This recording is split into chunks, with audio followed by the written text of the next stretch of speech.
Okay, hello everybody. This week, John and I have accidentally matched our shirts, so sorry about that. I promise it was uncoordinated. Welcome to Resume Roast number three. John and I are going to be going through Reddit and answering your questions and scouring your profiles. John, nice to see you again. Nice to see you again, Sam. Your shirt's a little bit shinier than mine. I feel like you've outdone me. I try. Right, let me share my screen and let's dive right in. So, John, profile number one. I've entitled this in my notes "Disappointing R1." Um, Basically, 29 years old, 2327 GRE, 5.5 years work experience, 3.4 GPA. Post MBA goal is consulting, and the results were disappointing. He or she has been rejected from Harvard, Stanford, waitlisted at Sloan, waitlisted after interview at Booth, and has interviewed and also been waitlisted at Yale. Round two seems to have basically lowered expectations and moved from the M7s down to the T15s, and has basically done a bunch of interviews. And it sounds like the applicant is really worried about how they have done in round two. Three specific questions. What are my chances of getting admitted to any of these? Are the outcomes independent, and how much should I read into the CBS ding? And what can I do between now and my decision to strengthen my odds, if anything, bearing in mind they have already been interviewed? So, where do you want to start, John? Why don't we start with chances for those Okay. schools? What do you think? I think here's what happens. People place their eggs in the M7 basket with round one, and Mm-hmm. they may not get the outcome that they want, and they apply to T10, T15 schools in round two. So you tend to get an inordinate amount of people applying who are qualified for M7s, applying more to those schools in round two. So it's definitely more competitive. He's a 29-year-old male, East Asian American. Mm-hmm. Uh, with that said, I think those stats are okay. A 3.4 is not, it's not rocking anyone's socks, but 327 is respectable Yeah. Quant and focused as well. quant focused, and looks like boutique consulting firm. Look, I mean, it's a wash for me. I think there are chances. I would say a decent chance, but I'm being generous today. Okay. Okay. I'm a bit bored on this one at the moment, and the bit that really kind of gets me is this boutique consulting, pivoting into consulting. It's a shitty job market out there for Yeah, consultants at the moment, yeah. and I can't imagine an M7 is going to look at this profile and think, yeah, we can place you in McKinsey, because they can't. Mhm. They can't. And so they know that realistically, they're going to be placing you back into a kind of a big four, and which is basically where you were already or kind of thereabouts. And they're just going to be a bit unexcited. That's my thoughts at the moment. That said, I don't think the applicant should be taking CBS ding and assuming that they're going to get dinged at Fuqua, Darden, and Ross. There's quite a gap there in terms of ranking, right? For sure. Now, keep in mind that in my experience, CBS dings, more so than other schools, are not necessarily reflective of the environment. In my Mhm. experience, CBS tends to curate their class more so than others. I mean, multiple clients of mine who have gotten into Wharton and HBS were dinged at CBS without an interview. So, Yeah. discouraging news, not encouraging news, but don't take the CBS ding as uh, indicative of your chances with other schools. Yeah, Thoughts, totally. Sam? Totally. Yeah. Look, we've got a colleague, Alex Zarganis, who's a Columbia grad, and he always says if you get through to the interviews at Columbia, you are basically a shoe in. You've got to mess something up. So while from interviewing, if you get through to the interviews for most schools, it's like 50-50 or thereabouts. For Mhm. Columbia, if you get through to the interviews, chances are it's more like 60, 70, or 80% that you will get through. That's what he says. Now, that's anecdotal, fine. But I do think that that kind of leads into what you were saying there about curating the class, right? Mhm. They are very focused on their yield as well. That's the other thing we know about Columbia. So anyway, all that to say, I wouldn't worry too much about a ding from Columbia reflecting too much on the other T15s. That said, um, you in round one, there was two wait lists after interview. And that is telling me that there might be some interview issues at play here as well. And if Mhm. those haven't been resolved, there might be some fundamental issues with your interviewing technique that Mhm. possibly haven't been fixed going into these Darden, Fuqua, Ross, Tuck Mhm. interviews. That has me a little bit concerned. Um, do you think that's valid? Yeah, I mean, like, look, I mean, interviewers are human beings too. They will give you a pass for, challenging behavioral questions. But if you don't have your narratives clear Mm, in some of those guaranteed interview questions, like, why do you want an MBA program? Why do you want to go to the school? How yeah. we contribute to the school? Yeah. You mess up during those questions, then Yeah.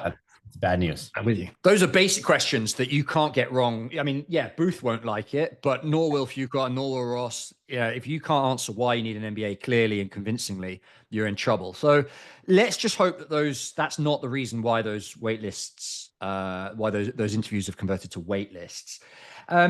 Okay. What about this question of what can I do between now and decision day to strengthen my odds?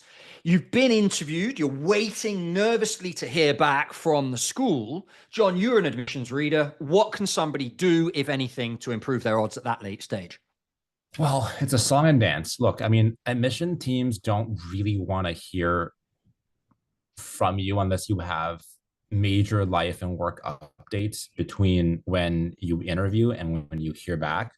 Yeah. But if you're on a wait list, everything's fair game. Send in an update once every 2 weeks, every month. Um, New developments at work, a new test score. Thoughts, Sam, about the 327? Yeah. So let's just distinguish this. So you're saying, so there's a difference between updating the school if you've been waitlisted versus if Correct. you've been interviewed and haven't heard anything yet. Correct. And if you're waitlisted, it's fair game to update them every couple of weeks, every month, Yeah. as you see fit. Sure. But I want to ask specifically, if you've been interviewed, haven't heard anything yet, should you really be emailing the school? Nope. You should not. Bingo. That's what I agree with you. Unless I'd say maybe the only caveat to that is if you've managed to really crank up your GRE or GMAT score Mhm. and you haven't heard back from the school yet, that's something they probably do want to hear. Whether or not they take it into consideration, Yeah. not sure. But I think that's fair to update them on, right? Yeah. I mean, look, some folks, submit, take the GRE or GMAT like a week or two after submitting the application before Mhm. the interview, and there are some schools that are okay taking those new scores. Duke is an example of a school that accepts it. Stanford's an Mhm. example of a school that does not. Um, but to your point, Sam, after the interview, ugh, sit tight.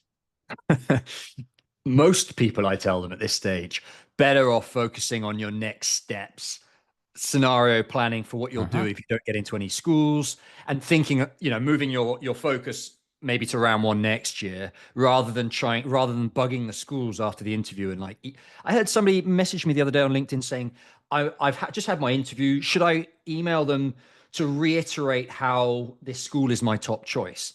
And I said to them, like, hopefully you've conveyed that in your interview. Like, what good does it do to just email them again, telling them again? Like, it's not adding much. And I can imagine as a reader, if you're getting bombarded with emails from applicants that don't really have a meaningful update, like you might just kind of get a bit bored of that, right? Yeah, cool. Okay, so in a roundabout way, I hope we've answered all of those questions.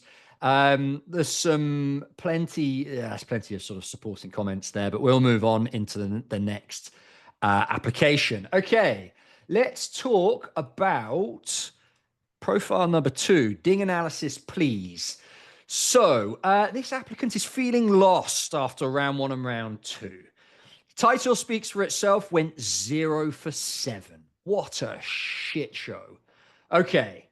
waitlisted Booth, Stern, Fuqua round 1, rejected Harvard, Wharton, CBS round 2. And that said, John, not a bad profile here, right? 3.8 Pretty GPAs, good. 720 GMAT. Okay, Southeast Asian overrepresented. 5 years work experience, bang on the average of these schools.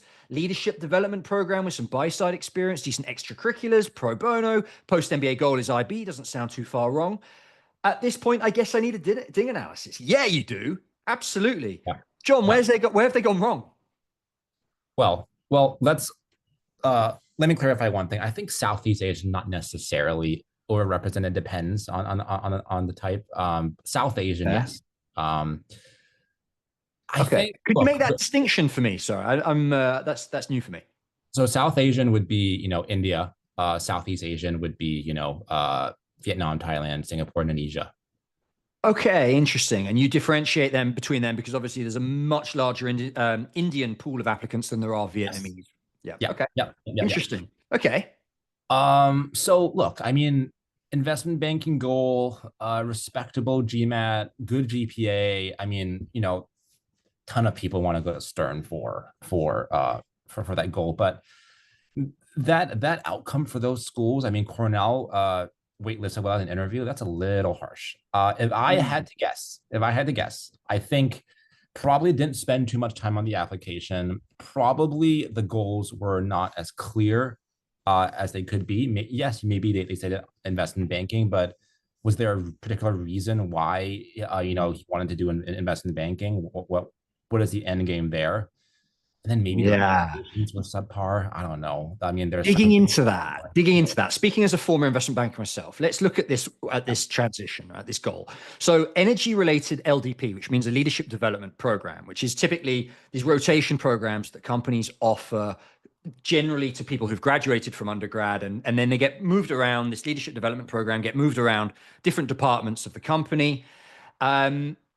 With some buy side experience, my guess is that's like an internship at maybe an asset manager or something, and then wanting to pivot to IB. Now, to me, that is just about doable goal, but it is quite a stretch. It's quite a stretch. And that's going to be I would say, reading that's going to be the first thing that I'm going to zero in on is, can you realistically move to IB with this background? It's going to be tough. It's going to be tough. And you're going to have to be really, really clear about your transferable skills, about which investment banks specifically, about which regions. Do you want to focus? Are you aiming for New York investment banking? Probably not. It sounds like you've got an energy background. You're probably focusing more on Houston investment banking. Maybe you want to align your schools with that. So this goal is a big goal to be writing about, and you need to iron it. You need to nail it down. And I suspect that they haven't done that. I suspect that they've put this as a goal maybe a bit blasé, haven't convinced the school that it's a really strong passion of theirs, and they've fallen through the cracks. And the schools have made the offer to somebody who's got stronger investment banking credentials, which I'm afraid there's a lot of people out there. Mm-hmm. Yeah, I buy that. That makes sense to me. So what do you do differently? Assuming I'm right, what would you do differently? What sort of goals would be more attractive for you as an admissions? I would say maybe, look, it seems he worked in the energy industry, maybe leaning into energy and focusing on FP&A, or I mean, he does have some buy side experience, so maybe there's a way to play that up a little more. There could be a potential way for him to explore a long-term goal in nonprofit. It looks like he does some pro bono work as a project leader. So there are ways to go into the finance function without, solely focusing on the pure play, bulge bracket banks. So that's if he wants to focus on finance, though.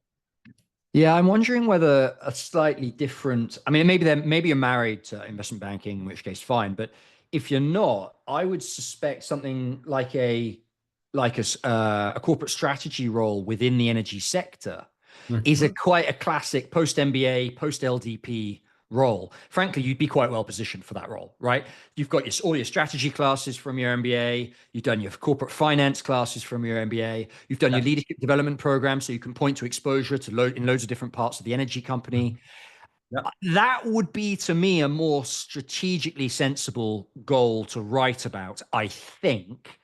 Yeah. Whether or not you end up actually doing that after your MBA, that's a different question entirely. But we're here to write a story that makes sense to the reader. I think Mhm. that might be a bit more compelling. Do you agree? Particularly, yeah, exactly. Particularly because, in an LDP, you need to develop cross-functional leadership skills. Mm, And in corporate strategy, look, having developed empathy across different functions, that positions you better. mm. You have to get your point across, get your strategy across different functions. So I like that Mm. goal. John, I've just noticed something else. There's no mention of letters of recommendation there either, anywhere in that point. Given 0 out of 7, could it have been that the letters of recommendation torpedoed the application? Yeah, absolutely. Look, by default, a good majority of applicants who submit they submit with great recommendations. And if your recommender submits something subpar, if they fill out the grid and they stank you in a couple different areas, that can really hurt you. That can range from a pink flag to a red flag. So Or taking that a yeah, step further, the applicant might have written their LORs themselves, given basically the same manufactured LORs for all 7 schools. Manufactured LOR is rubbish, and all yeah, 7 schools have seen it and dinged yeah, it. yeah, It's yeah, that possible as loses well. credibility. Yeah. Mhm. Cool. I cannot emphasize enough here to anybody watching. If you're getting 0 for 7, and then it's likely to be something in common with all the schools that is going wrong. And there's only really a handful of things there, or there's a handful of things that we could start with. LORs is one of them. Mhm. Goals and narrative is the other. Though either of those could really be the issue here, and I'd really emphasize that. Anyway, maybe the person watching wants to elaborate on this post, in which case we will be able to narrow that down a little bit more. In the meantime, John, let's move over to the next profile. Ooh. It's quite an interesting one, I think. The review is titled, "I have F's in my transcript. Should I drop the whole MBA thing?" Profile is 35 years old, Egyptian, graduated from engineering with a rubbish GPA, has got PMP certified though. 9 years of work experience in international construction, a couple of promotions, and wants to do an MBA to pivot into business consulting. Um, what are my chances? What tier should I target? Haven't got the GMAT yet, and asking for any advice and try not to be too harsh. All right, John, you're better at not being harsh than me. What do you think? Let's take aside the schools for a second. Look, if Okay. you apply to MBBs, regardless of which school you attend, whether it's an upper M7, a lower M7, T15, T20, they look at your GPA. And if you have a 2.32, that's going to be hard to reconcile. Now, yeah, that 2.32 is real tough. If that's a converted GPA, then there may be a little bit of reprieve, right? Because some schools don't take non 4 point scale GPAs into the consideration when they report these averages. Mhm. If it is on a 4 point scale, God be with us. That's He does say low GPA, so it's not like this is an okay GPA that just looks bad when it's converted into 4.0. So I think we have to assume that it is a straightforward 2.32. okay. In which case, you could maybe, I mean, if you get a 705, 715 plus on the GMAT, that could, and you have a very lengthy, good explanation about why you scored a 2.32. And it has to be something other than "I really hated school," which is Yeah, what you mentioned. I've had a learning disability, um, a series of episodes that happened during their tenure at college that prevented Mhm. them from, that led to some bad semesters. You Mhm. know, provided that there are a couple of good semesters to compare those to. Even then, a 2.32 means that a school will have to take someone with a high 3 a series of high threes just to offset that 2.32, Yeah. right? To So keep their average. so beyond just submitting a story that admission committee members like, they're going to have to this is one where they're going to have to bring to the board and be like, okay, we like this person. How can we, reconcile this 2.32? And I'm not Yeah. seeing that much other There's got to than be something exceptional, is what you're saying. We do see occasionally people get into top MBA programs with low GPAs, Mhm. low being like below 3.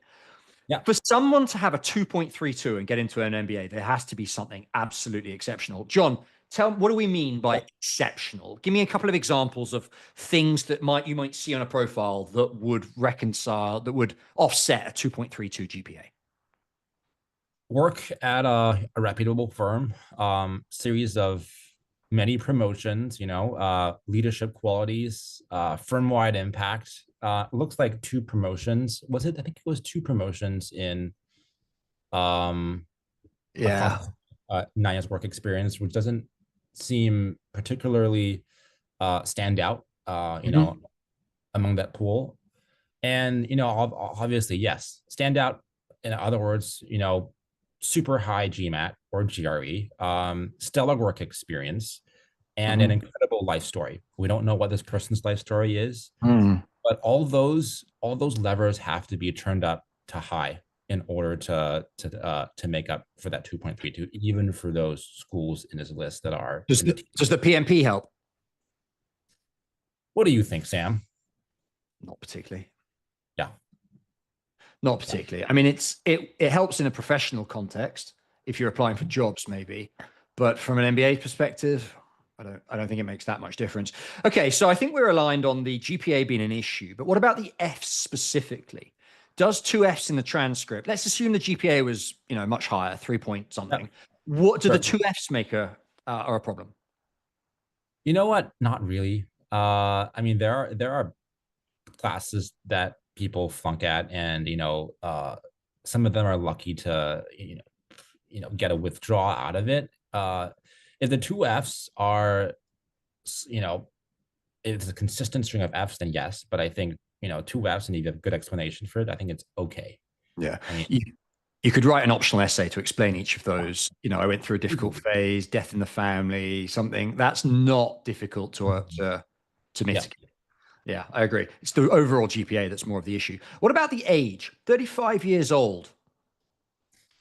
Once again, there are some people in the sub who will have different viewpoints. Look, I mean, Even they are going to agree, surely, that 35 is pretty old for an or MBA. a little bit old. Look, I think at that point it's sort of, what value will you get out of the MBA program, at that age? Are you better suited for an alternate master's program, whether it's an EMBA or something equivalent? Mm. And how are you going to build strong communities with their classmates? Look, I've met a series of terrific classmates during my time in business school who are in the mid 30s. So I'm not saying that it's a hard and fast rule, but Wait, to be clear, though, this is 35 now. By the time they apply, they'll be 36. By the time they start the graduating program, thirty-six, university, 37 yeah, years old. yeah. So I'm leery about it. I'm leery about it. Yeah. I'm not gonna lie. Okay. There's one other point that I want to mention before we turn and maybe a bit more positive on this, but Sure.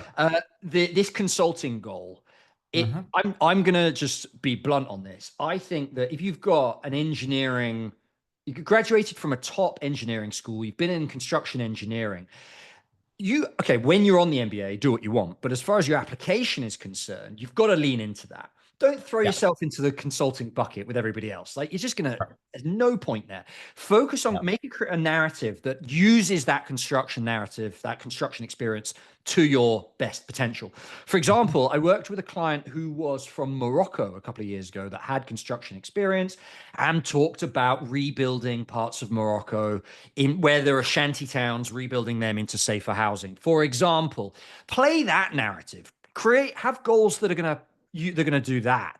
Don't I just love say that. you're gonna join MBB because you're just gonna sink. I don't think you're gonna stand out there. Okay, so end of negativity. I'm gonna turn this a little bit more positive. I'm gonna suggest I think this applicant should be considering mid-career programs. Yeah. Programs where the GPA is less of an issue because they're much, much longer ago. Programs where you can take the executive assessment, which is perhaps easier. And this applicant has specifically said they haven't done the GMAT yet, so they haven't wasted time in the GMAT. So they're starting from scratch. Focus on the executive assessment. And I think if you do that, there are some mid-career MBA programs that could suit. Do you agree, John? I am with you 100% on that. Brilliant. Now, one thing we didn't consider, Sam, what if this candidate um, belongs to a family business? Maybe MBB is an intermediary goal. Maybe there's a Interesting. family business there. In which case, some schools do like family businesses because you're guaranteed a job post MBA. And it's also something that, could be an asset to the program. And there are some schools that love Mhm. this. No mention. There's no mention of family business in the prompt, but you're right. That would be an interesting change. I'm looking at the engineering graduates and moving into construction. It doesn't sound like the journey has been affected anywhere by a family business, Yeah, yeah, but might be a caveat to this story. And let's say it is a family business. yeah, Surely a mid-career program is still attractive as an option. yeah. Agreed. Yeah, interesting. Some of the mid-career programs that jump to mind. I think Stanford MSX would be a bit of a stretch here. I think MIT Sloan Fellow program might also be a bit of a stretch, but worth considering. We've also got the USC Marshall IBEAR program. I think this is where the applicant should be focusing the Yeah. next 6 months. That or maybe even Duke or Fuqua Also, or UN. Yeah, those have good EMB programs. The right. the Sloan Fellows program is going to be tough. I mean, they're like 30 to 40 people attend every year. That's a very, very small cohort. Yeah. There might be the engineering angle though. If I'm thinking about this, writing this from an admissions consultant perspective, how are we going to get you into Sloan Fellows? You've got this top engineering school experience, you've got engineering background. We'd have to play you in as like a hardcore construction engineer and hope that that works. Hope that they can make a narrative from that. Yep. Yeah, Yep. interesting. Okay, good. Let's keep moving. Next profile then, professional athlete. Now, interesting one here. We've got 3 years of work experience in a big four, accounting, consulting, not particularly exciting there actually. GPA 3.2, economics, non-target university. Before working, this is where it gets spicy. Before working, I was a professional athlete and won multiple national championships. Had been a math tutor, GMAT goal 700. Yeah, we'll see. Would be targeting top European programs. Has a bachelor. Would this put me at a disadvantage that I don't have a master's? GPA is on the low side. Could this be an issue?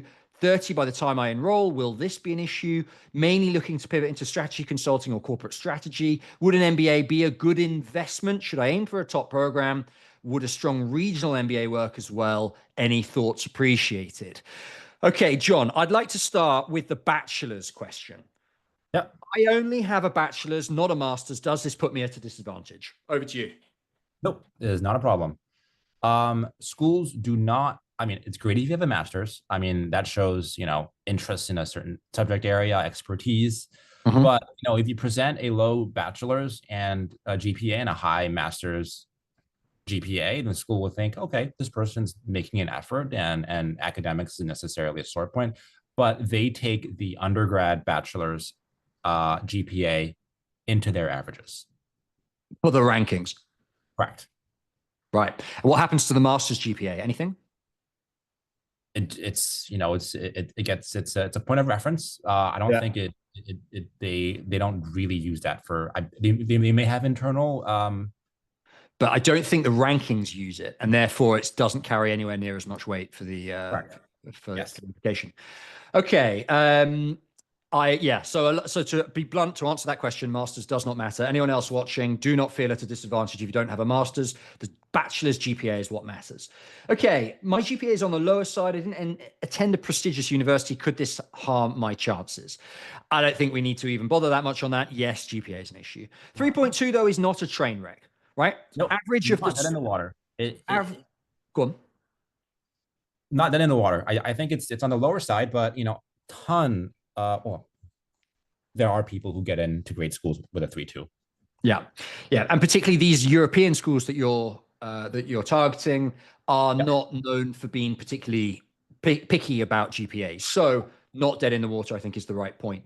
Okay, I'll be 30 by the time I enroll. Given we've just been talking about someone who's 35, 30 is surely not a big deal, right? I don't know. That's good. No. It sounds like work. I mean, let's back this out. Work experience, if you're 30, let's say you graduated when you were what, 23, 24, you've maybe had 5, 6, 7 years work experience. It's a couple of years above the average. Really Yep. not a big deal. So, really reassure you on that point.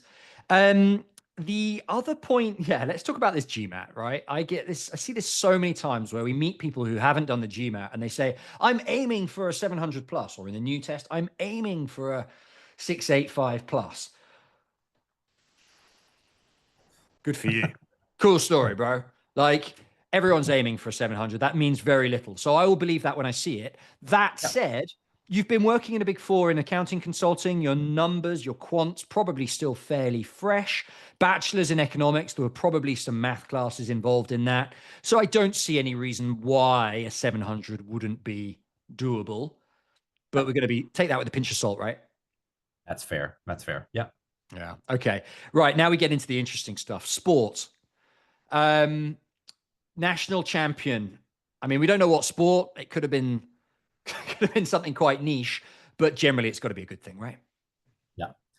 I think beyond just having something interesting to talk about, whether it's the grit and resilience associated with, excelling in your craft or national recognition, sports just looks good. And depending on the sport, there's a leadership element involved in it. In the same way why, a lot of admissions folks people who come from military, that there's a big leadership bent there. That kind of just leads me to the next point about school selection, Sam. But before we go there, Mm. any more points about the sports background? Yeah, I mean, it does depend on the sport, I think. I mean, if they can say, like, we have like an NBA player in the class, they obviously would love to be able to brag about that. That's really cool. I remember a couple of my classmates, one of them was a rower, and I dug a bit deeper, and thinking, yeah, there's a lot of rowers at Oxford, but he literally rowed for the American Olympic team. Like incredible, right? And so when you hear stories like that, like, yes, of course, that's going to be a massive, massive pro for your application. If it was the national knitting championships in Romania, there might not be quite so much kudos attached to that. But I would say build a narrative around this. Find a way of making this core to your application. Find a way of telling that leadership story. Find a way of using this experience to influence what you want to do in the world. Um, for example, right, you're talking about post MBA goals of pivoting into strategy consulting. As far as the narrative goes, I would love, or corporate strategy role, even better. I would love to write, okay, corporate strategy where? At Nike, Mm-hmm. at Yeah. the NHL. Yeah. One of my friends works at the Toronto Maple Leafs in a corporate strategy role. Yeah. Right? That's how you take the professional sport and use it to your advantage in the application process. That's what I I love do. that. Yeah, I love that. One of my other clients expressed a goal of representing or doing some sort of corporate strategy role in Major League Soccer. As you know, soccer is coming to the Olympics in LA in 2028, and the World Cup is going to be in LA as well.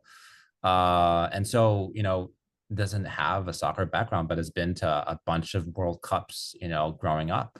Mm. This person is a pro athlete. If is there a way to use that to their advantage, right? Whether that's as you say, working for the team, whether it's also working for a talent agency that represents athletes. Or the league or a broadcaster. Mhm. I'd say that's really interesting. And then if we look at the target schools, as you were saying, we lead into the next part of the conversation. INSEAD, LBS, Bocconi, I would suggest that if it's a European sport that these schools have heard of and value, that would be how I would refine it. So yeah, like an American sport would be great. But if you're writing to LBS and it's, a job working for the Premier League, the soccer league in the UK, that's going to really hit home. INSEAD, the French Premier League, whatever that's called, I don't even know. But like, likewise, Bocconi, Italian, the soccer league. I think there might be an opportunity to refine that as well based on the schools. John, put simply, do you think the schools are realistic? I think it's a good set of schools. I would ask, why? I mean, is there if this person's goal is to pivot into a career in Europe, then it makes sense, right? But what about U.S. schools? Look, a lot of these top business schools are sort of Division 1 athlete schools. So, right, schools ranging from Duke to Northwestern, Kellogg, to Penn, to Dartmouth. A lot of them would find this interesting, especially if the Mm, sport is universal and not European centric. interesting. And then maybe you would adapt the sports narrative a little bit accordingly, Yeah. perhaps. Mhm. Yeah. Right. I like it a lot. So, in conclusion, would an MBA be a good investment? My opinion, a 1 year program at these schools, very high ROI, would definitely tee you up for a corporate strategy role. And I think your application is credible if you can nail that 700 or 705, whatever. My answer is yes, John. Yeah. Mine too. I'm Nice. with you on this. Nice. Well, whoever you are, OP, I look forward to an update from you about whether you chose to apply to MBA programs. I hope you do. Okay, next profile. Right. Quite a long one here, a juicy one for us to get our teeth into. I'm going to try and summarize it real quick. Venezuelan, local retail firm data analyst, lots of extracurriculars, undergrad degree strong, coursework, 50% white, 50% Hispanic, male, transition into consulting, passionate about data. I'm being realistic, so I won't apply to HSW, they say. Target schools are M7, T15. I'd love to hear your thoughts about schools and application strategy. Right. John, where do we start?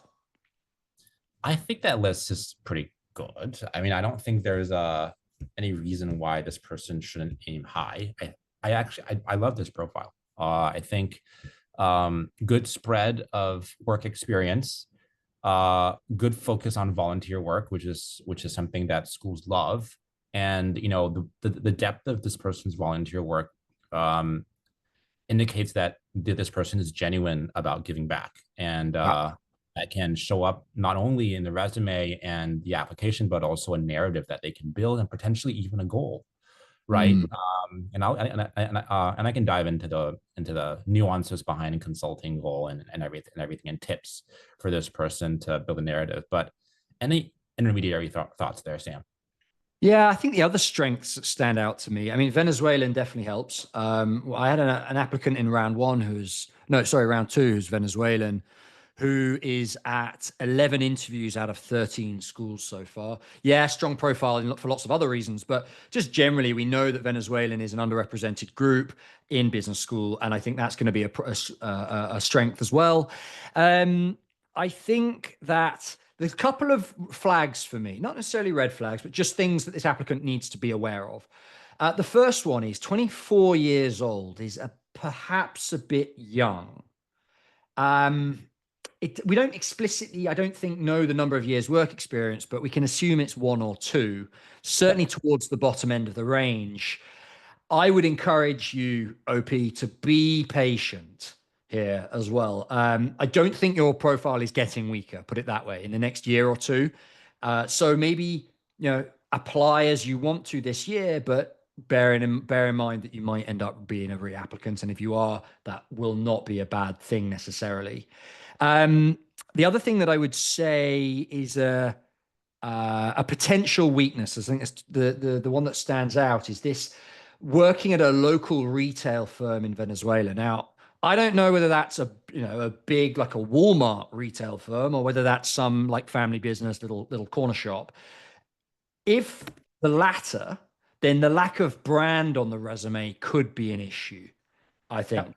And I would encourage you to, OP, I would encourage you to consider there's a chance of moving to an international company. That's probably the key weakness that I'm seeing, and I think you might want to address. Do you agree, John? I agree.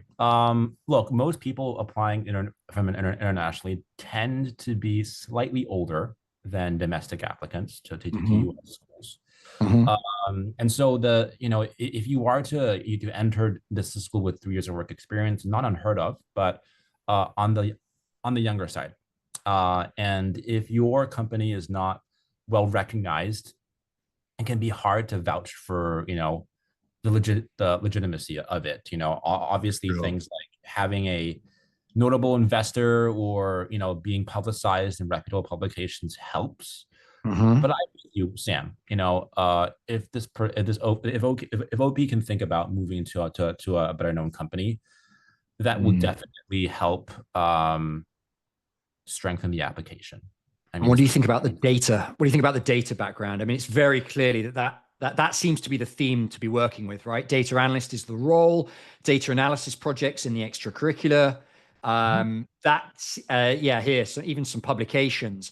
I think schools are going to like that. How can they maximize? How can OP maximize that data experience as they put together an application? Well, what's interesting about this OP is that appears to be a writer too. So looks to be like a storyteller, Uh-huh. experience some work. There seems to be there are a ton of people who are great at data and analytics. I think that being able to express these to present these in compelling ways, make Mm. stories out of them.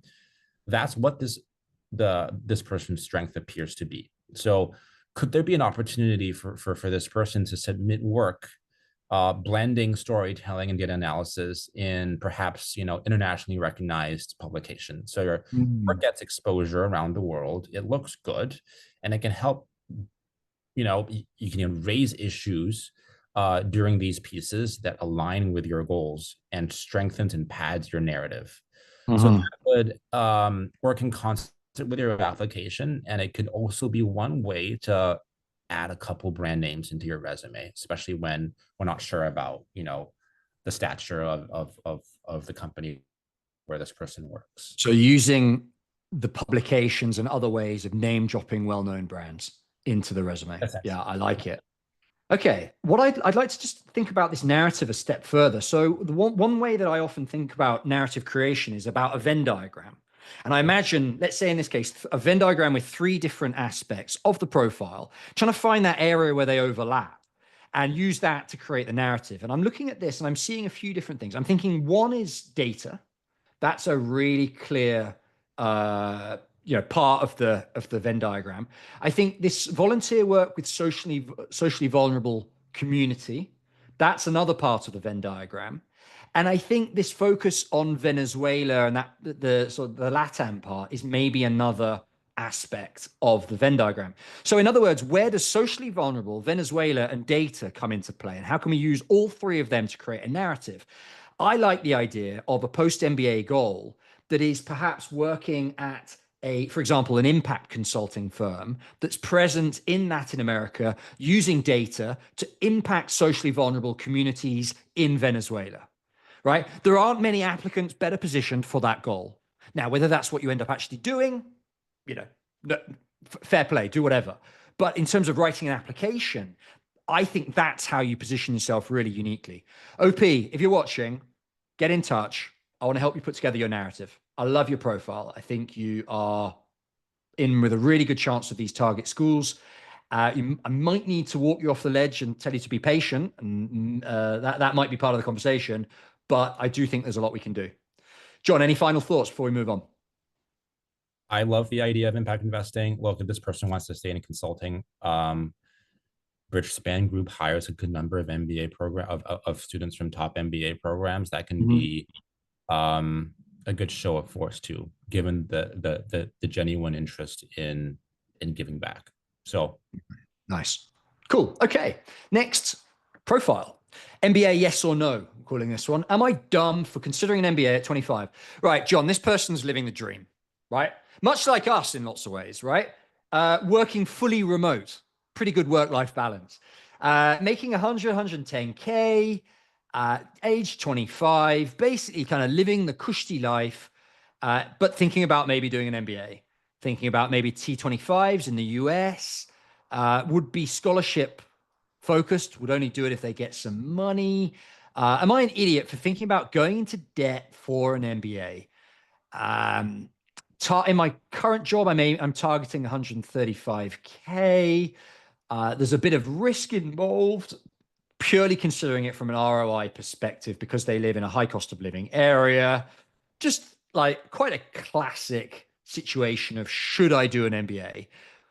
What do you think?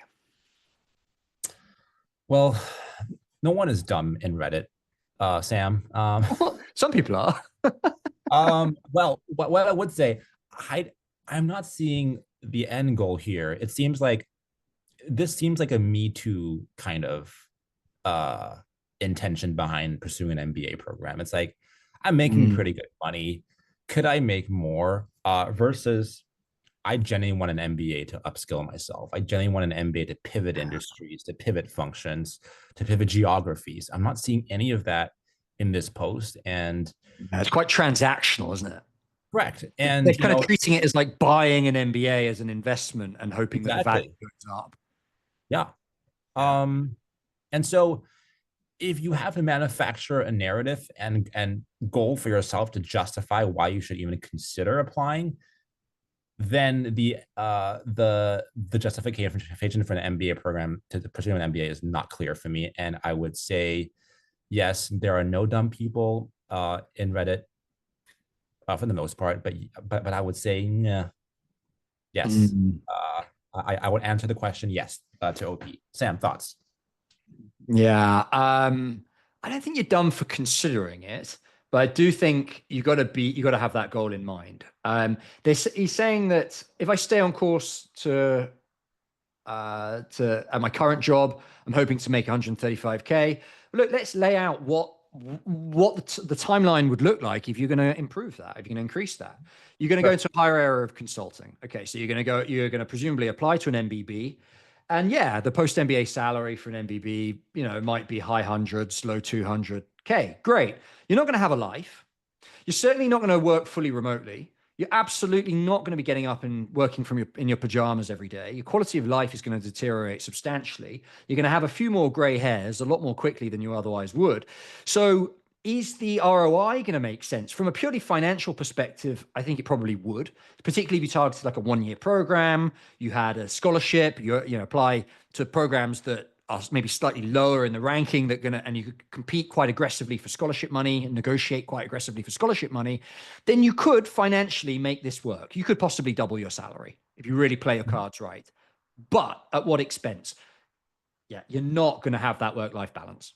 And that's the decision here. It's, do you want to throw yourself back in the shark tank and make a truckload of cash for a few years at the expense of work-life balance? If you do want to, then yeah, an MBA can do that for you. Or do you want to continue living what a lot of people would consider the dream and don't? I think that's what it comes down to. Yeah. That's a more diplomatic way of putting it, Sam. I like that. Nice. I like that. I'm being the one that's diplomatic for a change. And I think just going into it, like as the OP considers the decision, like from an application standpoint, the GMAT's going to be the big time sink, right? You're going to have to get out of bed a little bit earlier, put on your sweatpants a little bit earlier, and do a bit of GMAT studying for a while before an MBA is a realistic proposition. Not a massive sacrifice, but it is going to be your next kind of key decision. Yeah, I think that's what it'll come down to. And do you really want it? Bearing in mind that if you don't really want it, the schools will probably pick up on that as well. It's quite difficult to bluff your way through that and pretend passion for something that you don't really care about and you're doing from a financial perspective. Yeah, we can tell. We can Right. tell. Next. We have now, given that we've been doing these Reddit roasts for a little while, we're now getting to a point where we started hearing back from people that we have roasted. And I want to update on this INSEAD applicant that we talked about a couple of weeks ago. And the question basically was practice tests are giving me a low 320. Can I get into INSEAD with that? And we answered yes.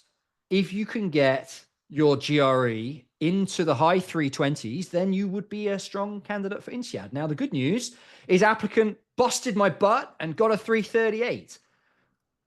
Good news so far, but now, so hopefully I'm chilling. You're not chilling.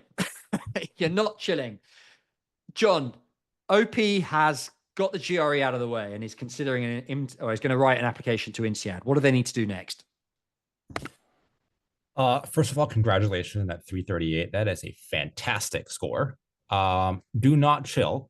Work now on, obviously, start the application. But what I recommend folks do, especially this early on in the process, is to start the school research process. Visit schools if you have the time and convenient to you. Talk to people, get your name in registered for some of those tentpole events. And by the way, for INSEAD, that means flying to Paris, taking a train for an hour to Fontainebleau, and checking out the school. It's it's a bit of effort. Virtual event to start. If you're passionate about it, then yes. Right. Amazing. And then start lining up your recommenders, warming them up. That's going to take some time. INSEAD have got a truckload of essays, plenty of work to get on with. Chilling, I think, OP is not where you're at, but good luck. Okay, amazing. And by the way, if we can help, feel free to get in touch. Okay, next update. John, this week we have the Wharton interview results come through. And as every year, there is a Wharton round 2 crying room here on Reddit.